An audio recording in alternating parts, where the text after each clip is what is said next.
If you could step back in time to Europe in, say, 1946, just after World War II, you just wouldn't recognize it. No, not at all.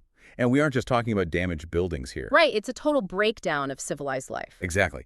Cities were leveled, you had 20 million people displaced, and the economy had just completely seized up. And the most immediate crisis, the thing that everyone was worried about day to day, it wasn't debt or politics, it was hunger. It was hunger. People were rationing food at near starvation levels, and those first post-war winters were absolutely brutal and deadly. So this wasn't just a humanitarian disaster, it was what, a global emergency? A global emergency.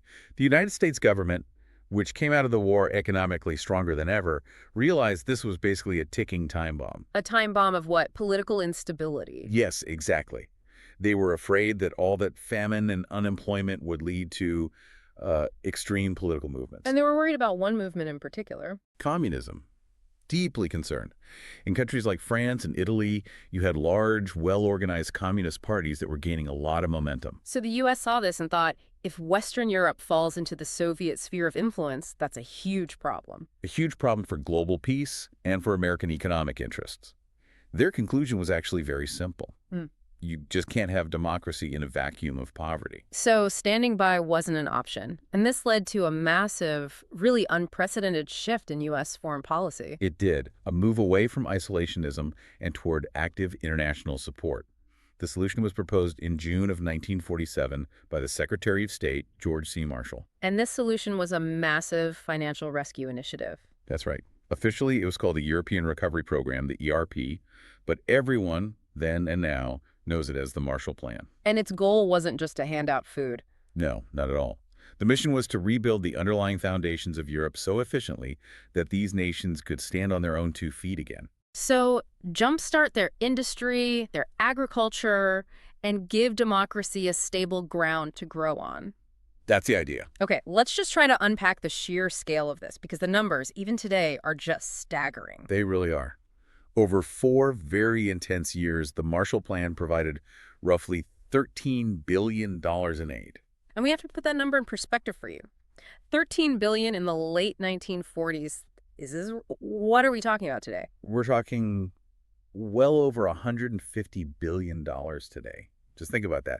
Injecting that much money into a recovery effort in just 4 years, it's a massive financial engine. But the truly clever part was how they gave the money, right? It wasn't a bunch of loans. No, and that was critical. Most of this aid was given as direct grants, essentially a gift. And why do that? Why not act like a typical international lender and charge interest? Because they had learned a very hard lesson after World War I. The massive war reparations and debt demanded from Germany, which basically crippled their economy. Exactly.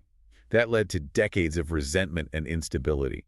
They realized that forcing nations to immediately start paying back debt would just slow down the real task at hand. Which was rebuilding factories and feeding their own people. Precisely. By giving the money as a gift, countries could focus 100% on recovery without that heavy burden of debt. And what did the funds buy? Absolutely essential goods, food, fuel, and vital machinery. And here's the other key part of the mechanism. Where did they have to buy it from? From American companies. Most of it, anyway. So that's the circular spending idea.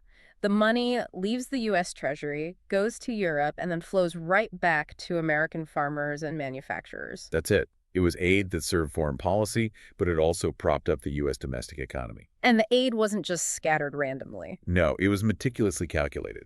Each country got a specific portion based on its population, how badly it was damaged, and its industrial potential. That coordination is why you saw such fast economic growth almost right away. Okay, so before any factories could get back to work, Europe had this huge physical infrastructure crisis. It was debilitating. We're talking thousands of miles of railroad tracks just gone. Hundreds of major bridges destroyed. And the ports, the arteries of trade, were useless? Completely. Clogged with rubble, with sunken ships. You couldn't get anything in or out. It's a classic supply chain failure, right? If you can't move goods, nothing else matters. Absolutely. Grain from a farm can't get to a starving city if the bridge is gone. It was total paralysis. So the Marshall Plan's first priority had to be literal physical reconstruction. Yes. Funds were immediately allocated to fixing these vital transport lines. What did that look like on the ground? Massive American cranes, dredgers, Heavy construction equipment all sent over. Engineers used it to clear harbors like Rotterdam and Marseille, reopening them to shipping. And rebuilding power plants, paving roads. All of it.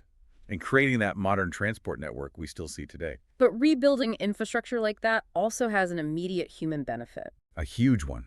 It created thousands and thousands of jobs for local workers who had been unemployed since the war ended. So this wasn't American troops doing the work? No. Yeah. It was local people using U.S. equipment, earning a paycheck. It gave them dignity, an income, and a real stake in the recovery. Okay, so infrastructure is the backbone, but people still need to eat. Right, and the agricultural crisis was the most immediate threat to stability. Famine was a real and present danger. Especially in those first harsh winters after the war. Yes. Farmland was ruined from years of fighting, and basic things like seeds, tools, even farm animals were incredibly scarce. So the first wave of aid was just straight up humanitarian relief? It had to be. The plan sent millions of tons of wheat and flour immediately, just to prevent mass starvation in the cities. That's the short-term fix. And a long-term fix. That involved technology. The Marshall Plan provided modern tractors, mechanical harvesters, and maybe most importantly, chemical fertilizers and pesticides. Which would have been revolutionary for a lot of European farmers at the time. It was. But they didn't just drop off the equipment and leave. Right, you need the human element, the training. Exactly. American agricultural experts traveled to Europe. They worked directly with local farmers, teaching them new methods, things like irrigation and scientific soil conservation. So the results were probably dramatic. A huge increase in crop yields. That lowered grocery prices, made food affordable again. And when people are fed and healthy, they can actually go back to work on all those rebuilding projects. It restores a sense of normalcy, of confidence. It was maybe the most vital first step. Okay. So food is secure, transport is working. Now the focus can shift to the future industry. Right. European factories, even the ones still standing, were running on technology that was decades old. They just couldn't compete. And without strong export industries, the recovery would just stall out. So the Marshall Plan money pivoted directly toward modernization. They were buying the best new American tech for key sectors, like steel mills and car factories. But like you said before, just sending over a shiny new machine isn't the whole solution. Not at all. If you don't know how to run a modern production line efficiently, that machine is just a massive paperweight. This is where the knowledge sharing comes in again. Yes, the technical assistance program. Yeah. This might have been the most genius part of the whole plan long term. It was about sharing knowledge as much as money. So American experts, engineers, management consultants, they all traveled to Europe. They did. They shared the secrets of American efficiency. New manufacturing methods, quality control, modern management. And the knowledge flowed both ways. It did. Thousands of European engineers and businessmen visited American factories.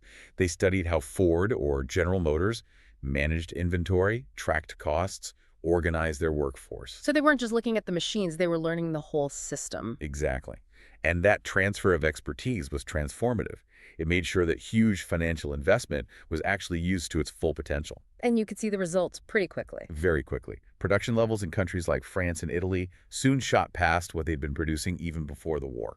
Which made Europe more self-sufficient, raised wages, and hopefully made radical politics less appealing. That was the goal.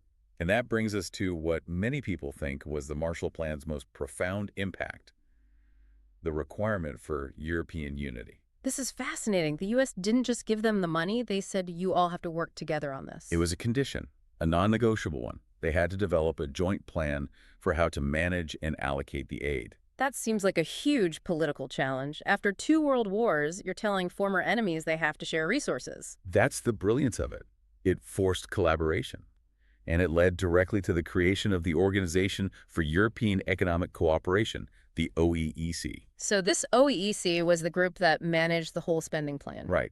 It was where these nations had to sit down at the same table and actually negotiate. They had to decide who needed how much steel or coal and why. And that practical cooperation, that must have had a huge effect. It helped reduce long-standing trade barriers, simplify customs, and got countries buying and selling from each other again. It laid the groundwork, right? It laid the early foundation for what eventually became the European Union decades later. Promoting unity was seen as the only real way to prevent another war. And speaking of preventing war, let's talk about the very controversial decision to include West Germany. Yes. The country was divided, shattered. Rebuilding the country that started two global wars was a hard sell. So why do it? U.S. leaders took a calculated risk. They believed Europe could not truly recover if the German industrial heartland remained weak and desperate. They needed Germany to be an economic anchor. A strong, stable, and wealthy Germany was necessary for the rest of Europe to thrive. So West Germany received substantial aid, targeted right at its coal mines and steel plants. And this led to the economic miracle. The Wirtschaftswunder, yes. It helped trigger that boom in the 1950s and fundamentally integrated Germany back into the international community as a productive, stable partner. But let's look at this from the American side. I have to imagine there was some political pushback in the U.S. to spending $150 billion overseas. Oh, absolutely. But the plan was sold correctly as being massively beneficial to the United States as well. This was not pure altruism. Because most of that aid money was spent on American goods. Right. Midwest grain, Northeast machinery.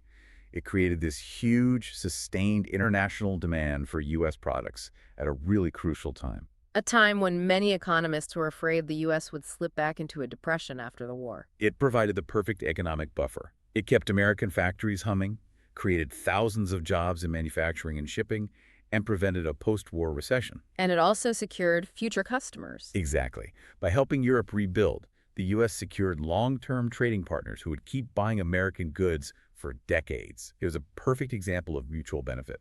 So when we look back, when the funding wrapped up around 1952, the Marshall Plan is seen as one of the most successful foreign policies ever. It is. The results were just astonishing. Industrial production in Western Europe was 35% above pre-war levels. 35% above, that's incredible.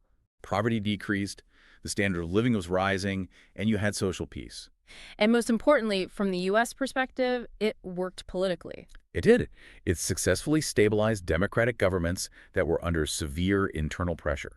It proved that economic health and political stability are just inextricably linked. And that principle, that massive targeted investment is the fastest route to recovery, it still influences policy today. It does. When you hear people talk about needing a Marshall Plan for climate change or for a developing region, they are referring to this specific model of large-scale cooperative investment. This period of recovery really was the starting point of modern European prosperity, and it showed the power of focused cooperation in a time of crisis. It taught the world that reconstruction has to be about integration, not about retribution.